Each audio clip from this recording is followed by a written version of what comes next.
Good morning, everyone. My name is Kevin Lagore. I'm the product specialist here at Skywatcher here in North America, and welcome to the What's Up Webcast. We do this every Friday, 10 a.m. Pacific, right here at the Skywatcher USA YouTube channel. If you like what you see here and you want to stay in touch and see what's going on, you can always subscribe to our channel. We welcome everyone to staying in touch with us. It keeps you up to date with what else is, all the new content that we post, any new videos, all kinds of stuff. So if you head over and subscribe, it helps the channel out and keeps us doing the webcast.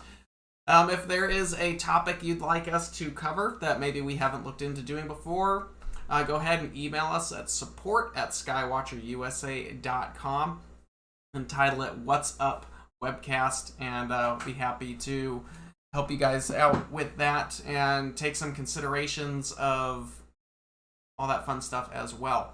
So today it's April 2nd. Oh, of course, everybody, good morning. And if you've never been with us before, thanks for being here. And if you have been with us before, happy Friday. So just throw that out to everybody there.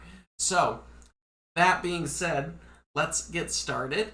Today, of course, is April 2nd. It's the day after April Fool's, so hopefully I'm not sure how your April Fool's was, but whatever, welcome anyway.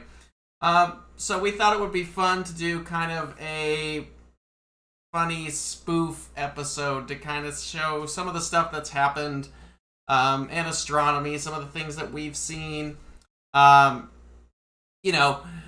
that are just kind of funny. So we're going to go through that today, and we'll see how this goes. So I've been to a bunch of different observatories. I've talked to a bunch of people before, and every place has some kind of funny story behind it. And some of them are kind of hysterical. Some of them are just kind of fun little Easter egg tidbits about that location. But there's always something that makes the place unique, and those stories are always fun to share with people. So this first section of today's presentation is called Observatory Oddities. Just little, fun things that I've found, or some of you might even know some of these things. It's kind of on theme with today. So we'll see how all of that goes and take a look at all of that. So first up, being from Arizona, one of our most famous observatories, and probably one of the most well-known observatories around the world, of course, is Lowell Observatory, and they are up in Flagstaff, Arizona.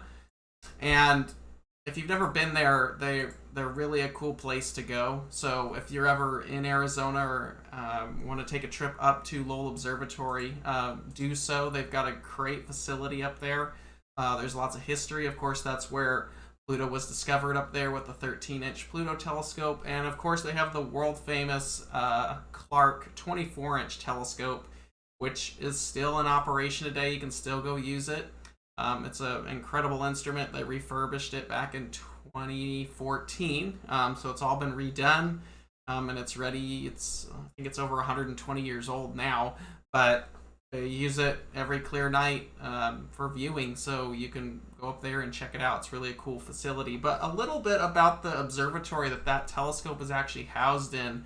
Has some fun little Easter eggs. If you ever go up there for the tour, they'll point that out.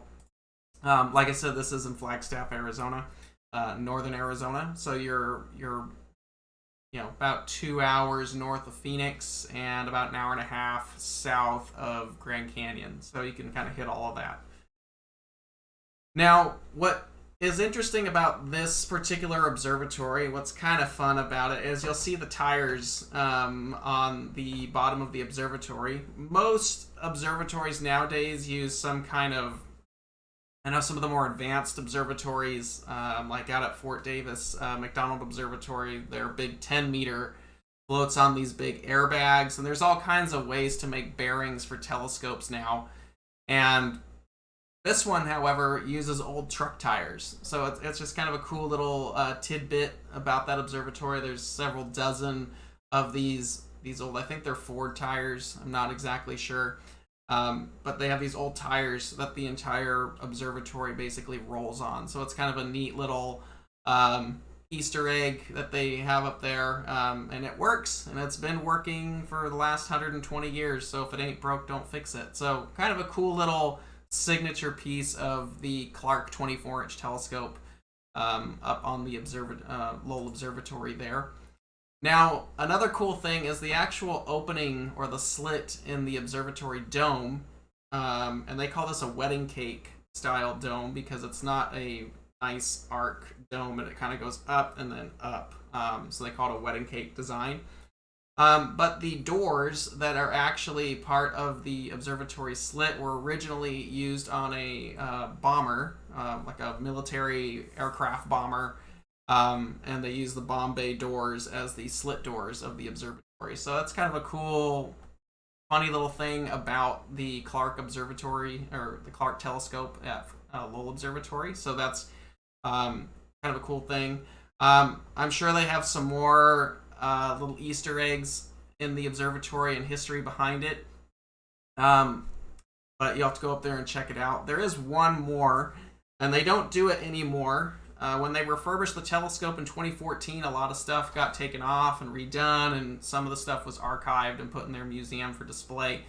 But originally, the covers for the telescope here, they used a pie tin, like what you would bake a pie in, and that would be the objective cover for the telescopes in the 24-inch Clark Observatory there. So it would kind of open and shut, and they found it best to use a pie tin. And I know there's a whole story behind that.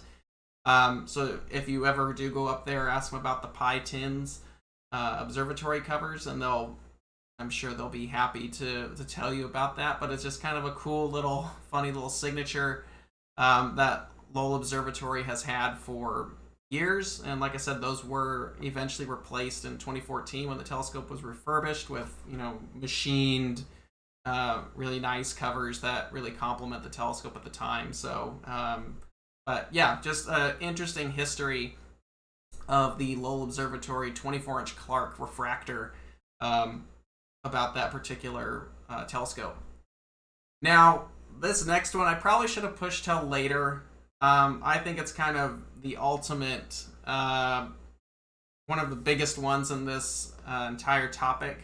But I bring this up quite a bit because we have people calling all the time saying my lens is dirty, this is wrong with my lens, the mirror has something on it, blah blah blah blah blah. And we all like to keep our optics clean, but a lot of times it really has no effect on the use of the telescope at all. And there's one particular telescope when this topic comes up of, hey, should I clean my mirror, and my lens is dusty, should I clean it? A lot of times it's best just not to touch it.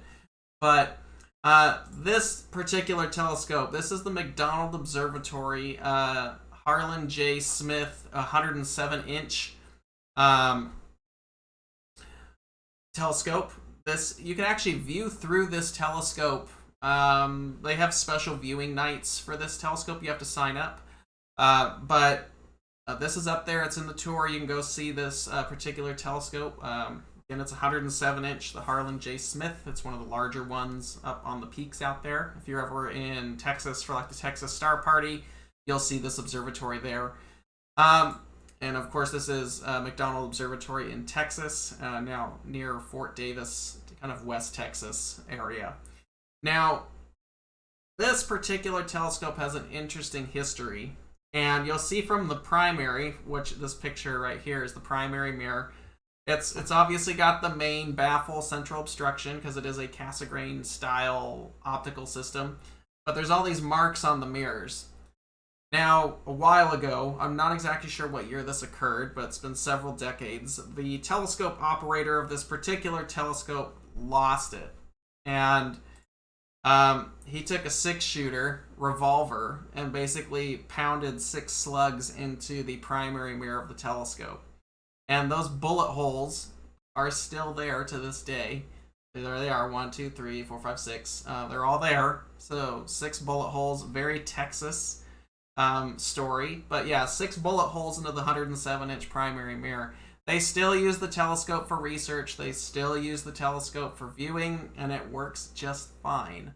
So it really doesn't hinder the overall use of the telescope, because you still have all the surface area of the primary that's still there. So if you're ever worried that your primary mirror is a little dusty or it's got some dirt or grime on it, it's probably not a big deal. Maybe clean it once a year. But ultimately, there's a telescope out there that has 6 bullet holes in the mirror and it still works. So it's okay. That's kind of the extreme thing of it, but that is a real thing. So if you're ever on their Insiders tour where they take you into the observatories, you can ask them about the bullet holes in the primary mirror, because it's still there to this day, still getting used like it was when it was first made, and it works just fine. So all is well on the 107-inch, even though there are bullet holes in the mirror. So your telescope will never be that bad. So. Now, I think many of us are probably familiar with the story of the Hubble Space Telescope. Now, of course, Hubble Space Telescope, it's in space if you haven't figured that one out. Now, the mirror on the Hubble Space Telescope is essentially perfect. It's one of the best optics ever created. However, it was figured slightly differently of what it was supposed to actually be. And of course, this created a whole big fiasco, because when they sent the telescope up, the images weren't all that great. And after all that time and all that money, it was just kind of like, uh-oh. And it was for a variety of things. It had something to do with the mirror being figured slightly differently, where it's different shape. Very, very slightly. Just enough, because the images coming from it were still, you could still see stuff, but it wasn't anything of what it was now. It had problems. So they, of course, had to devise how to fix that. And then in 1993, they had to send a whole new shuttle mission up there to go ahead and fix that. So, of course, that's now fixed now, and we all know the history of the Hubble Space Telescope being some of the most amazing images that humanity has ever seen of deep space. So clearly it's been fixed. But anyway, we all know about the Hubble blunder that occurred, and thankfully the Hubble Space Telescope is now amazing, and it's all good. So now, I'm not sure how many of you have seen these. You have to go to some of the major observatories. A lot of them are out west. There's a couple in California. Let me rephrase that. This is the Very Large Base Array. And these are an array of radio telescopes. And they are spread across basically the North American continent. They actually stretch from Hawaii. There's one on Mauna Kea, and then they go out to the Caribbean. There's a couple out in the east part of the country. This one right here is from West Texas. It's right next to the McDonald Observatory. There's one in Arizona at Kitt Peak. There's one in Pie Town, New Mexico, and I think there's a couple scattered up in California and some other places there. But these are VLBA radio dishes, and they're radio telescopes. They are observing black holes and all kinds of really far out crazy stuff. And they combined all these radio dishes across from the Caribbean to Hawaii. They combine all of them to equal something like a 3,000 mile wide mirror, to where they can sit and observe these targets with a very high amount of resolution because of how wide the array actually is. So these are scattered across North America, usually in fairly remote locations, because they need to be away from radio influence. Much like we want to be away from light pollution, radio telescopes need to be far away from radio pollution, so in order to capture those faint distant signals. Now, and these are also very similar to the VLA, which is the very large array in New Mexico. They're probably more familiar with them in Contact, the movie with Jodie Foster, where they have all of them tracking. That's the VLA. Well, this is the VLBA. It's bigger. And these are all pretty much the same design, but what's cool about these is, so you have that dish, you have the dish here, and then you have the secondary, and then right in the center here is the receiver. I should have put a picture of this, but the receiver, you can actually climb up into it. It's got a door. I've been up in one of these dishes. You can open the door there, and you can climb out into the dish and inspect the dish and climb up to the secondary and do whatever maintenance is needed to be done. However, what's kind of funny about this is the ladder. This is when we were in the one in Kit Peak. They've shut it. We knew someone up there, some friends of mine, and they were able to shut down the dish for an hour or two, and we were able to climb up into the dish and check it out. But the ladder that's inside those radio telescopes to climb up to the receiver and get into the dish, that is a nuclear submarine ladder that you can climb up in there. So that's just a funny little tidbit. But yeah, ladder to get up into the receiver of the VLBA and VLA radio dish telescopes is a submarine ladder. So why not? It's off the shelf. It's easy to get to. Done. So yes, the B for this is very large base array. So thank you for correcting that.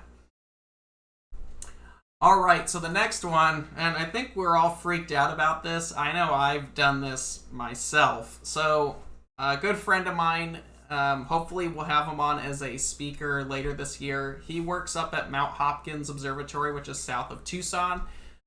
He runs the 60-inch primarily. He also does the 48-inch, but he does follow-up work for the TESS and Kepler missions, observing exoplanets and basically finding exoplanets is what his job is. And so in the 60-inch dome, and he just Mount Hopkins, and this is Mondo, Arizona, south of Tucson, so down there in the southern part of the state. One day, I'm not sure when this was, but someone left the shutter open on the observatory. And for those of you who aren't familiar with observatory domes, the shutter is the slit that the telescope looks through. And for whatever reason, the primary wasn't covered either. And of course, being daylight, you have the sun. So the sun somehow crept in and hit the mirror and reflected off the primary. And because it is a curved mirror, it will bring that light to focus at some point. So it basically melted part of the dome inside there. You can see some of the scorch marks right there. So that's happened, and believe it or not, that's actually happened on a couple different observatories that I've been to. Some other ones that are notable, I didn't have any pictures of them. But the world famous 100-inch Hooker telescope on Mount Wilson, the one they've discovered the expanding of the universe, that has a burn mark inside of the dome. And of course, the Big Bear Solar Observatory has a burn mark somewhere on its structure there. It was a big chunk of steel on the Big Bear Solar Observatory, and the light came to a focus not where it was supposed to be, and of course it melted a big chunk of steel, the big burn mark in there. So when you're working in the daytime and you've got big mirrors, be very, very careful about that, because they will do their job. They will focus light and it will screw up something. So just an FYI. Now, continuing on with this, same collection, because the 1.5 meter or the 60-inch telescope up there is part of the Harvard Observatory. Now, Harvard has this amazing collection of old plates, old glass photographic plates, and they have it on a website that you can go check out. You can type in the plate number and it gives you all kinds of stuff. And you can reference all those different plates. It's an amazing collection. So Harvard did an awesome job at documenting and maintaining those old plates. So this is the Arequipa Observatory. I don't know if that's still a thing anymore. This is from the late 1800s, early 1900s. So I don't know if that observatory is still active anymore. I'm not sure. But it's down in Peru. If it is there, that's where it was originally done. This is a 9-minute exposure. So many of us, I think, are familiar with doing astrophotography, how long your 5, 10, 15, however long your exposure is and how annoying it can be to get a satellite through the image, or a laser pointer if you're at a star party, or something that just messes up your shot. But in this case, because it's glass plates and you're in Peru, they had a spider crawl up on the plate during the exposure, and he is now eternally frozen in time on this glass plate right there. So this plate, if you ever want to reference it, it's plate B16502. This was exposed on June 28, 1896. But yes, there is the spider frozen in time. So when you say there's a spider in the telescope, it really has nothing to do with your Newtonian spider or your secondary assembly. This telescope legit had a spider inside of it and is now permanently there on display on the glass plate. And there is the scan of that plate. So if you want to review that, you can go to the DASCH Harvard website, type in, look for the plate 16502, and make sure it's the B plate. There's a couple plates, but the B plate. And it's got the spider silhouetted up there in the top right corner of the plate. So you can imagine waiting 9 minutes and then taking a glass plate and then taking an additional 5 to 10 images. Oh, I am so sorry. My head is in the way. Thanks for telling me. Let me just make myself disappear real quick. So there you go. There is the spider. Sorry, guys. Normally there's nothing in the top right corner, and this just happens to be in the top right corner. So there is the spider up at the top right, basically frozen in time on the glass plate. So this plate now is over 100 years old, even more than that at this point. But yep, frozen in time from Peru, a spider on the glass plate. So hopefully my head is out of the way now, so you can actually see that. So sorry about that. All right, now that unfortunately wasn't the only time that this has actually occurred, where they had a bug crawl onto the glass plate. This also happened again, same observatory. I guess that's what happens when you're in the tropics area. And this one's even worse because the culprit is bigger and the exposure is longer. So this, of course, is a 45-minute exposure on a glass plate with a big old praying mantis. I'm pretty sure it's not living anymore because it stayed remarkably still for 45 minutes. So yeah, you have a whole praying mantis covering like over a fourth of the glass plate exposure. So this was exposed on January 10th, 1925. 45-minute exposure. So you can imagine sitting for 45 minutes, take another 20 minutes or 30 minutes, however long it takes to take the development process of the glass plate, and having a whole bug basically ruin the exposure. So unfortunately, it's not digital, and you can't just get rid of it. So now it is permanently documented in Harvard's collection of glass plates. And if you want to review this one too, this one's a little harder to get the actual plate to show up, the scan, but they do have it documented. If you want to look for it, it's MF20127 is the plate number. So you can go check that out and see how that works, finding that plate. But yeah, just some funny stuff right there. So, all right. So the next one, I think many of us are really familiar with the Easter eggs that NASA likes to put on the spacecrafts, and there's a number of them. It goes back. Some of them are very respectful. Some of them are kind of funny. But these are just some of the ones right now, a little bit more modern.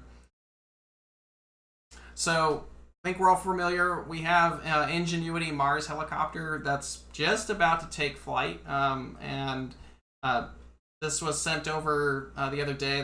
They're deploying that. I think that helicopter is about to take flight here soon, so that will be the first flying aircraft on another planet. So that's going to be cool. But what's kind of neat, and I thought this was kind of a cool homage to manned flight here on Earth is Ingenuity holds a piece of the fabric from the Wright brothers Kitty Hawk aircraft. I'm sure many of our astronomy people in the chat are aware of that, but if you're not, it's kind of cool because this is the first aircraft to fly on on a distant world. It has the first piece of the first plane has a piece of the first plane that flew here on Earth. So powered flight plane. So that's kind of cool. It's hidden somewhere inside Ingenuity there, and now it's on Mars. So, and there's quite a few Easter eggs that they've put on the latest Mars rover, Perseverance. I know there's a plaque on there that memorializes the whole COVID pandemic. It has I should have put some of the pictures on here. You can look them up online. There's also a plaque on there that shows the family of rovers that's taken to get to Perseverance. So you have the original Sojourn rover, you have Spirit and Opportunity, Curiosity, and now you have Perseverance. So they have a cool little family tree plaque on there. And then, of course, the one that was really famous from Perseverance was the parachute, which you can look up. What was all over the news a couple weeks ago, so you can look that up as well. But one of the cooler ones, I think, is the Ingenuity Mars helicopter with a piece of the Wright brothers Kitty Hawk plane on there. So moving on, Curiosity Mars rover also had several Easter eggs on there, but one of them, probably the biggest one, is the wheels. The wheels on Curiosity. So NASA wasn't able to put Jet Propulsion Laboratory on the rover. So they instead made the wheels say Jet Propulsion Laboratory in the most scientific way possible, Morse code.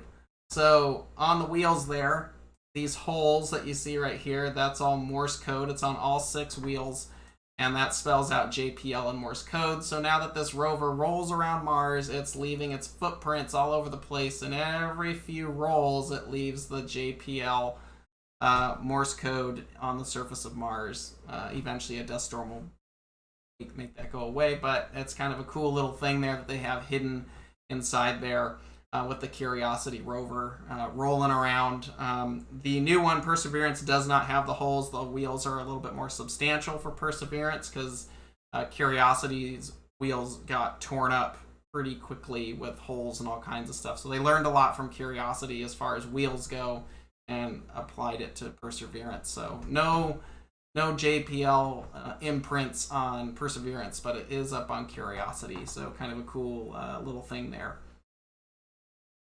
Okay, astronomical uh-ohs. There's quite a few of them here, and we all know that space travel can be really difficult. So one of the more recent one, Mars particularly, is known as a killer when it comes to landing different probes up there. The U.S. has lost several. European Space Agency has lost several. So here's some of the more modern ones. Of course, we have Beagle 2. Beagle 2 launched in June 2nd, 2003. It was supposed to land on Mars. Of course, that was the target. Program was European Space Agency. Unfortunately, Beagle 2 was strapped to Mars Express orbiter, and the last time we heard from Beagle 2 was when Mars Express released the Beagle 2 lander, and that was it. No one heard anything from it, and eventually they figured out that something happened. It didn't go where it was supposed to. Well, they were able to finally find it a few years ago with the Mars Reconnaissance Orbiter and its high-resolution cameras.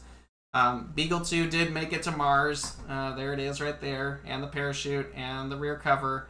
And unfortunately, it did not survive its landing. So, yeah, Beagle 2 did not work out for various reasons, unfortunately. It just goes to the Martian graveyard of landers on there. So,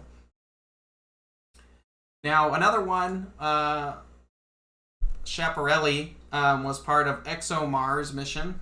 This launched in 2016. Of course, Mars was the target. And European Space Agencies fired this one up. And unfortunately, due to a system glitch, computers, we all love them, it didn't work out. It did not deploy the parachutes and ended up becoming a 106 mile an hour impactor, hitting the ground and making a massive 50 by 130 foot hole in Mars. So that unfortunately did not work out too much for that particular one on there. So that's kind of an unfortunate thing. But Mars is really, really difficult. Now there is an actual Schiaparelli crater on Mars. It's like 458 kilometers wide. It's big. Now there's technically two Schiaparelli craters on Mars. There's the original and this one right here. So unfortunately that did not work out too well. But you continue on and you make new stuff. So ta-da. All right. Star parties. Now star parties we've all been to star parties. We all love star parties. Hopefully one day we can all get back to star parties. But stuff happens, and some of these star parties you want to be careful with. This happened in, I don't remember what year we were there. This is Texas Star Party. If you've ever been to Texas Star Party, or if you ever go, Texas is an amazing event. It's huge. There's like 400, 500 people there. There's telescopes of every size and design you can think of. It's a phenomenal event. But the weather there is difficult to deal with and can change quickly.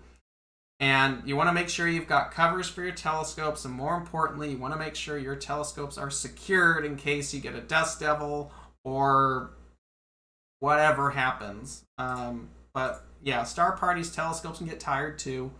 But so, a couple stories about Texas Star Party real quick, just in case anybody wants to go. And as someone who's been there several years, if you've ever wanted to go, it's definitely worth going to. Highly recommend it, especially if you're a serious observer. The skies are awesome, and the camaraderie there is pretty awesome as well. So definitely worth going to. But the thing about Texas Star Party is it tends to have the weather change pretty quickly at times. There's some weeks we've been there and it's been amazing. Other weeks we've had crazy storms. But you should always expect that the breeze and the wind is going to kick up during the day. So you want to make sure that your telescope is anchored. Now, whenever we go, any of our big mounts, we have bungee cords strapped to the legs, and then we have those big 6-inch like spikes or nails that you can get, big old things, and we pound those into the ground to anchor our equipment down. And that's because if you have a telescope cover, which actually helps with the rain, but becomes a sail in the wind, you want to make sure that your telescope is ready to handle the wind there. Now, unfortunately, this 22-inch Obsession Ultra Compact didn't have a good stroke of luck. I don't think anything was damaged. We didn't move it. We didn't touch it. It wasn't our telescope, so I was not going to be responsible for trying to help fix something and end up damaging a 22-inch primary.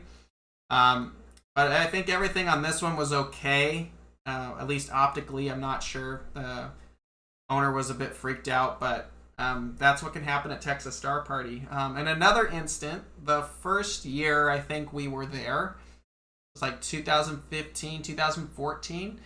There was a 25-inch Dob that had cover on it, and it was the same thing, except this time the Dust Devil picked it up and rolled it down the field, and luckily nothing was broken there either. But if you ever go to Texas Star Party, which I highly recommend, just be prepared that the weather there gets a little crazy, and make sure you anchor your equipment down so it doesn't go fluttering off in the wind as well. Third time this has happened many years ago out here in Arizona at the All Arizona Messier Marathon. We had a local observer. He he had gone off for some lunch to some nearby town, and it was breezy again. This time it was a C11 on an original CGE mount, and Dust Devil came, picked up the telescope, and threw it. A couple 100 pounds of gear, destroyed a bunch of stuff on it. So luckily insurance covered that, but at that point it was pretty much done. So he was able to get some of that recouped. He got a second telescope, same thing, and the one that went flying is now affectionately called Toto, and it lives in his observatory here in Phoenix somewhere. So if you are going to a star party and you are going to put covers on your telescope, which I recommend, I've got 2 mounts outside right now. They're under some 365 covers. Just make sure everything's tight, and if you need to anchor the telescope down, particularly if you're going to Texas Star Party, that's a must. Everyone does it there, but yeah, bring some kind of anchor system for your telescopes, because they tend to fall over, and if you're running them rampant for 7 to 8 days, they get tired again, and they just want to go to sleep too. So just be careful with your telescope. All right. Texas. Texas is one of the craziest places that I've observed. It's just, they've got all kinds of critters out there and all kinds of stuff. So, northern Texas, there is a amazing facility called the Three Rivers Foundation, or 3RF. They're an education center, beautiful dark skies. They have a dream collection of telescopes. I mean, it's amazing. Go look it up, and if you're in Texas, go check them out when things get back. But they have an amazing facility. I've never seen anything like their facility. So their main telescope in this facility is in this big ash dome. This is a 15-inch D&G refractor. It's the biggest refractor I think D&G has ever built. For reference, all those equipment people watching, this telescope is sitting on an Astrophysics 3600 equatorial mount, and it makes that mount look small. And it actually shakes when it's on this mount because of how long that telescope is. I think it's like a 15-inch f12. I don't even know what that comes out to. Oh, duh. 15 feet. It's about 15 feet long. I think it's f12. Maybe a little bit longer than that. Big, big achromat. Yes, it has some false color on it, but how many times do you get to use a 15-inch refractor? So we did a special Messier marathon for Skywatcher several years ago. We really should do something like that again. It was kind of fun. And this thing is so well aligned that we were looking at stuff during the day with it. Stars, all kinds of cool stuff. On the back of it, because of how long this telescope is, you can't use a standard diagonal because every time you switch the eyepieces, the balance changes. So they have this big turret of eyepieces back there. And we were using it during the day, and we noticed, I think it was with the 41 panoptic, there was something weird happening in the eyepiece. There was some like vignetting that was occurring, and we could not figure out what it was.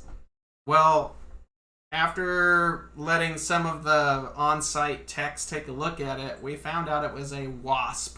And if you ever go out to Texas, they are mud daubers, as they like to call them out there.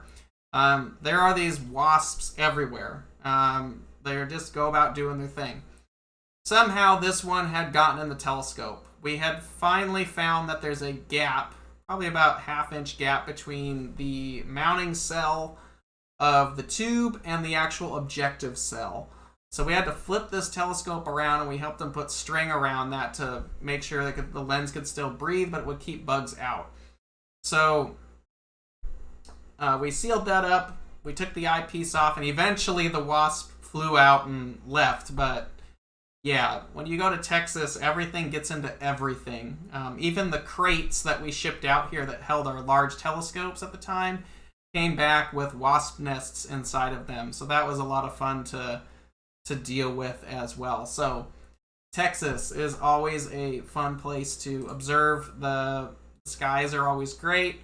but you do tend to get weird things stuck in your telescope. So just an FYI, if you go observing out there, it's just kind of a thing.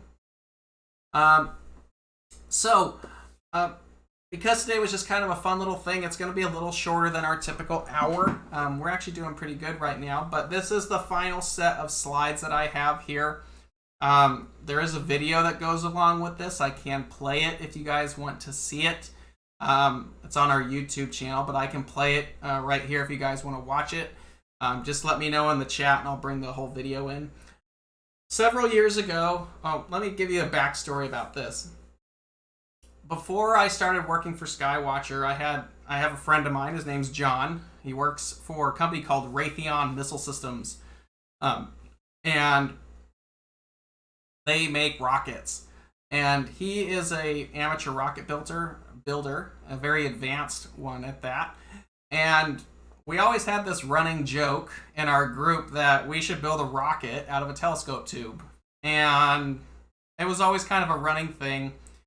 Until I worked for Skywatcher, and one day we were cleaning out a bunch of stuff, and we found an old carbon fiber telescope.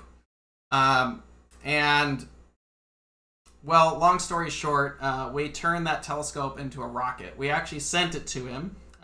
There wasn't any lens with it. A lot of the real good parts had been pulled. We had removed the lens from this telescope, and it went into another tube. I think it's one of our demo Esprits now. But we just had this carbon fiber tube laying around. These were out of production. We weren't doing anything with it. We couldn't make an aluminum tube rocket because if the rocket engine blew up, you then had shrapnel. So that was off the case. So the carbon fiber tube worked. So we sent this off to John for a few months, and he turned it into a rocket. And we actually flew it. Couple years ago. This is actually in our offices in California now, in our photo studio. The rocket stands about 4 or 5 feet tall with the nose cone on it. We put a GoPro camera in there. You can kind of see it sitting right there. And yeah, we made a rocket out of it and we flew it. So if you want to watch the video, I have it here. Let me know. If not, I'll just do it so you guys can actually see it. So let me get this video ready for you guys. I'm going to mute myself. The video is about 5 minutes long, but it'll show you basically the entire process of this thing. So I hope you enjoy it. After that, I'll come back on and we will finish up today. But yeah, let me get this going and give me just a sec.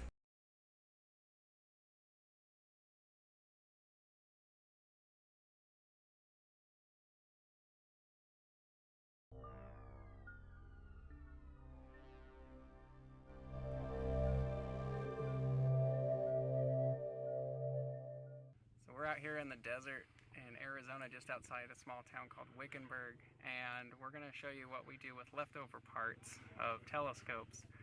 And we try to have fun here at Skywatcher, so we built a rocket out of it. So today we're here to launch that rocket. It's going about 1,400 feet up in the air in about 9 seconds, but we'll get into the specs later. So what are we trying to accomplish with this? Well, astronomy is about having fun, and sometimes things don't work the way we need them to, so we find other uses for them. So that's what we're going to do today. Yep. Everything seems nice, everything seems hunky-dory. Oh, you're maybe a little on. I was going to say a word. This is your cover for later. Oh, we're getting ready to launch. Feel the breeze coming up.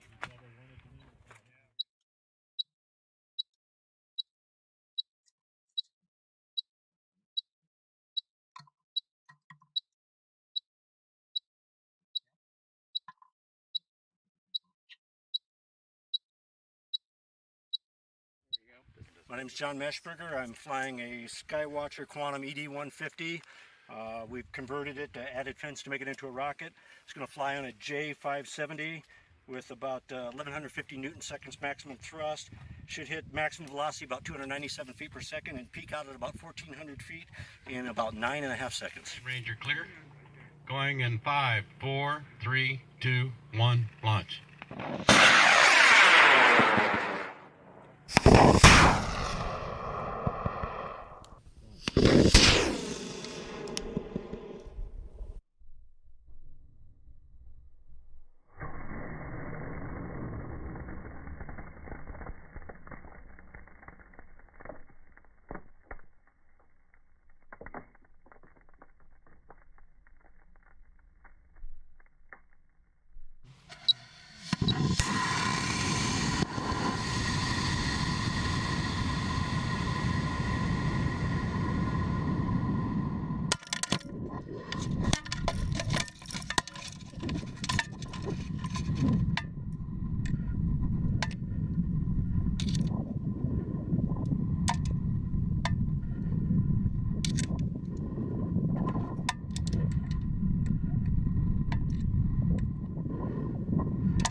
shooting at water.